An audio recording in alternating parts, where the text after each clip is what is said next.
Here's another one. AA, American Airlines, to cut up to 15,000 more jobs. And of course, because they're bankrupting all the other airlines right now with the TSA groping to where it's only business flyers that have to fly. It's all part of shutting down our movement in the country. People say, doesn't TSA know $40 billion in tourism's lost every year? Yeah, they know, up top. That's why they're going to make it as bad as it is so you won't fly. If they need to grope your 2-year-old daughter and go in her pants and make her cry, if they need to pull colostomy bags off, they're going to do it. Because part of the savage, of course, the idiots doing this don't know that. They're not brain bugs. They're just little minion robots, little biological brainwashed androids, basically aren't even human. They've given their souls over to this, but they'll be replaced with rape robots, groper robots soon enough. By the way, they're working on those. You can look that up. You're going to be searched by groper robots soon. Continuing here, bad economy forces welfare agency hiring spree as it gets worse. And who administers this? J.P. Morgan, Goldman Sachs, the rest of them. So the only part growing in the economy is the welfare agencies who make you take every new vaccine to get your money so you'll be good and poisoned and die early. U.S. alcohol sales raised 2.7% in 2011. People are getting drunk more as everything collapses, just like in England. That's just some of the news. All right, continuing here with teleprompter-free news, I want to give you the quote of the day. And here it is from Woodrow Wilson, who got set up by the globalists and later started speaking out before they killed him. I have unwittingly ruined my country. A great industrial nation is controlled by its system of credit. The growth of the nation and all activities are in the hands of a few men. We have come to be one of the most worst ruled and one of the most completely controlled and dominated governments in the civilized world. Woodrow Wilson in a letter to a friend that has been published, 28th President of the United States. Okay, we're going to go to break and come back with the one, the only, with a long interview extended with Gerald Celente. I did it right before we shot this part of the news. It's powerful. It's so good, I'm going to air a lot of it tomorrow on the radio. We've got a big extended hour-and-a-half interview with Fritz Springmeier tomorrow, backed by popular demand on the radio, 11 a.m. Central, internet and video streams at PRISONPLANET.tv and INFOWARS.com. But if you want to finance what we're doing here and support, we're not like the government that takes your tax money and pays it to MSNBC to say we should turn our guns in.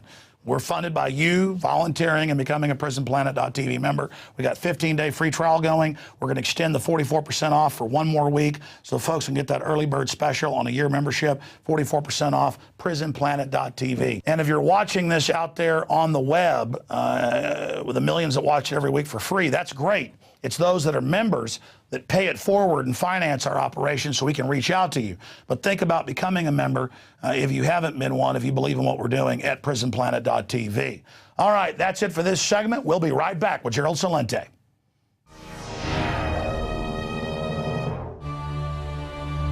We were brought up loving our country and our Constitution. That in the United States of America, we were free. And that's an attitude that we've tried to instill in our children. I met my wife while in the Air Force. I was a combat pilot in Vietnam. I served in Desert Storm as a commander. When I graduated from the academy, I took the oath of office. And as a commander, I administered that oath to many people. Now I wonder about the understanding people have of our Constitution, and I think about our candidates for President of the United States. It's interesting to see the support Ron Paul gets from the military. And if we think back to the code of conduct and people raising their right hand that they were going to support and defend the Constitution of the United States, why would those same people support in great numbers Ron Paul? I think it's because they know that he supports the Constitution of the United States. It doesn't mean you have to go to war to do it. It means you have to understand what the Constitution is and be a supporter inside of your own country, whether you're in the military or not, of that Constitution and make the United States strong. And Ron Paul does that.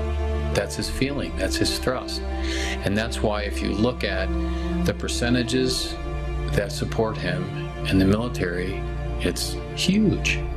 Why is that? Because they've raised their right hands and they're putting their lives on the line for us here in the United States. And they know that Ron Paul does the same.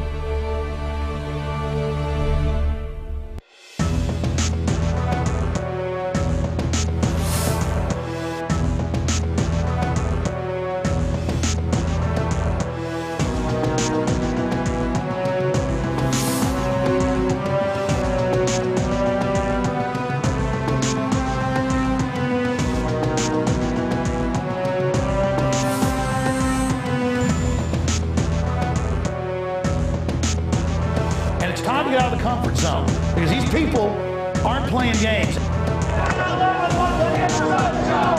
9/11 was an inside job. 9/11 was an inside job.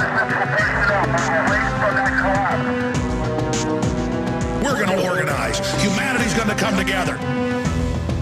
We are swinging muskets here, toe-to-toe with the globalists. They're bloodied. We're bloodied.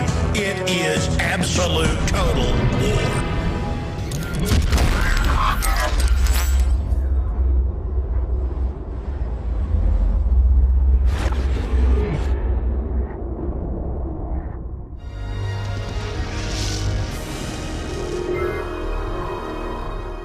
Now, with all of the economic turmoil that was predicted by Gerald Celente and others going on that we covered before we went to break, I wanted to get Gerald Celente on to get his take on what's happening. I mean, again, S&P warns of cuts, another U.S. downgrade coming. That's going to certainly change the way we live. QE3, they're now announcing that after promising a year ago they wouldn't. Housing prices hit post-bubble low. Think about the position we're in here and the very people that we've been bailing out, 16 trillion here, another 10 trillion there, the big mega banks, the white shoe boys, as Gerald Celente calls them. Well, the prostitutes, they're coming out saying that the people that did this to us, they've got the answers for us, and it's raise our taxes, cut our standard of living, and give our money to them. So I wanted to get Gerald Celente on because we've got a few articles here I'm going to show you right now. The Wall Street Journal, all of them reported on what the different people involved investigating the missing $1.2 billion from MF Global. They're saying it vaporized. They're saying it just vaporized. And again, we have those up on screen. We'll show people a couple of those right now. They're just saying that it disappeared, that it went into a black hole somewhere. Now, again, Gerald Celente was a victim of this. They kept his money, then they changed his statement and said it's been adjusted and took a bunch of his money. But for others, they're getting nothing. Now, it came out within the first 2 days, just to remind you, in Reuters and Forbes, that most of the money had been wired to J.P. Morgan in London and others. So they know where it went. And now you have, what, a month ago, Corzine caught the head of the CFT, or the Chicago Mercantile Exchange. He came out, Duffy, I guess is his name, and said, hey, he did know. Corzine did know, and I'm not going to lie for him. But Corzine didn't get in trouble for that. So there's the basics. Gerald Celente joins us to give us his take on that and the rest of the world economy. Gerald, thank you so much for coming on with us. Oh, it's always my pleasure being on with you, Alex. Man, I tell you, you couldn't write this stuff in a weird science fiction attempt at satire. Kurt Vonnegut, as you know, wrote books about cartoonishly police state, absurdist future realities. This outdoes any of that, Gerald. Well, it outdoes it, but what it is clear. It's the writing of prostitutes. Look how they use the language, vaporized. Yeah, just disappeared. It vaporized. Could you imagine if one of the white shoe boys didn't do this? How about if an Italian, somebody like, a mafia guy was caught? Oh boy, would it be different. How about if it was somebody that they didn't like was caught? Oh, it would be a whole different story. Vaporized? It was like the Wall Street Journal's guy who wrote the story came from J.P. Morgan Chase. Alex, everybody I know in the industry knows that Corzine knew, J.P. Morgan Chase knew, everybody knew it was coming down. But look, Corzine raised, $500,000 plus recently for the Obama campaign. So it's hands off to him. Anybody that breaks the minor little infraction of the law, man, they got you. And Jack, you're dead, but not him. November, December, January, February, 4 months. 4 months this thing has been going on. Oh, we can't find $1.2 billion. Who could get away with this? Only them, and only with the help of the prostitutes. Well, I just showed a headline where they were saying, you're just out of luck with your money. I mean, when you wire $1,000, there's a record. When you wire over $10,000, a criminal investigation is opened. He wires $1.2 billion. The head of the Chicago Mercantile Exchange, as you know, comes out and says, hey, he was involved. He did give the order. But Corzine says, hey, I wasn't involved as CEO in this. I mean, and he gets caught lying and no one gets in trouble. Obama gets caught shipping guns into Mexico to blame the Second Amendment. He's not getting in trouble. I mean, this is rule by criminals, Gerald. When is it going to end? How bad is it going to get? Because if they're getting away with this, hell, they might just start doing what Blackwater did in Iraq, according to federal documents, just shooting people for fun. I mean, why not? I mean, maybe Corzine will show up at your door with a crap sandwich and make you eat it. I mean, he's God, I guess. Well, again, and he's not alone here. This is from the Financial Times, just on the 30th, January 30th. Moody's, quote, did not understand $6.3 billion MF Global bet on European debt. Moody's Investor Services did not have any understanding that MF Global, the failed futures broker, had placed a $6.3 billion proprietary bet on the debt of troubled European sovereigns until about a week before the brokerage filed for bankruptcy. Moody's, these are the people that rated all of that junk AAA. These are supposed to be the rating agencies. Oh, we didn't have an understanding. It's all a fix. The whole game is rigged, and they're screwing every one of us. Look how they get away with that kind of crap. And listen, Alex, as you know, that's why I believe that President Obama signed into law the National Defense Authorization Act.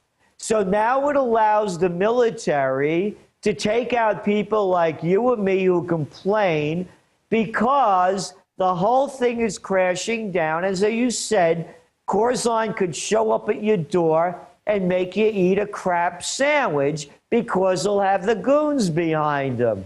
This is criminality at levels that are actually at biblical proportions. Remember, Christ driving the money changers out of the temple. That's all these guys are. The name changed. It went from money changers to loan sharks. Now we call them bankers and financial experts. Well, they waited, as you said, almost 4 months to go ahead and just say we're stealing it. They stalled everybody and said, oh, you might get some of it back someday. And then now the government, the media, they're all acting like they don't know where it went. But they already reported where it went. It's just now JP Morgan's like, shut up, you don't know where the money went. Everybody's like,